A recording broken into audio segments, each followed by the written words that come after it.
2024 ఎన్నికల సమయం దగ్గర పడింది.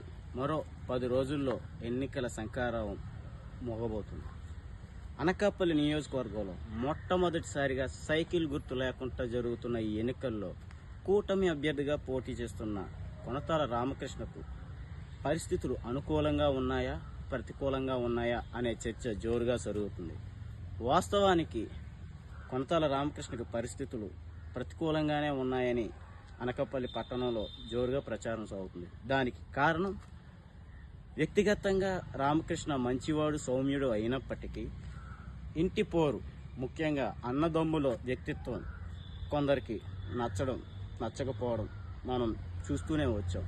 ఇక కూటమి నుండి జనసేన, టీడీపీ, బీజేపీ 3 పార్టీల నాయకుల అజమాయిషి. రేపు ఎన్నికల్లో రామకృష్ణ గెలిస్తే మళ్ళీ అదే పాత తరహా రుద్దుడు మనపైన రుద్ది ఒకరు కాదు, ఇద్దరు కాదు, అందరూ ఎమ్మెల్యేలుగానే ఉంటారు అనే పరిస్థితిని ప్రజలు ఆలోచిస్తున్నారు.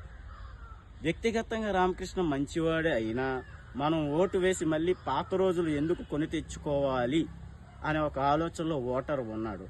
ఒకవైపు మలసాల భరత్ పరిస్థితికి వస్తే ఒకే పార్టీ, ఒకే సింబల్, ఒకే కేడర్తో చాప కింద నీరులా గ్రామానికి, పల్లెకి విస్తరిస్తూ తనదైన శైలిలో ప్రచారం సాగిస్తున్న, అంతకు మించి రామకృష్ణ ప్రచారం చేస్తున్నప్పటికీ ఇంటి పోరుతో పాటు 3 పార్టీల నాయకులతో ఓటరు పరిస్థితులను ఆలోచించుకొని అమ్మో ఓటమికి ఓటేస్తే రామకృష్ణ గెలిస్తే ఆయన మనకి అందుబాటులో ఉండడుగాక పాత రోజులు అన్నదమ్ములు, అలాగే టీడీపీ నుండి కొందరు, బీజేపీ నుండి కొందరు, జనసేన నుండి కొందరు నాయకులుగా తయారై మళ్ళీ పాత పరిస్థితులు తీసుకువచ్చి ఎమ్మెల్యేకు ప్రజలకు ఉన్న గ్యాప్ని పెంచి మళ్ళీ మనకి ఇబ్బందులకు గురి చేస్తారేమో అనే ఆలోచనలో ఓటర్ ఉన్నారు.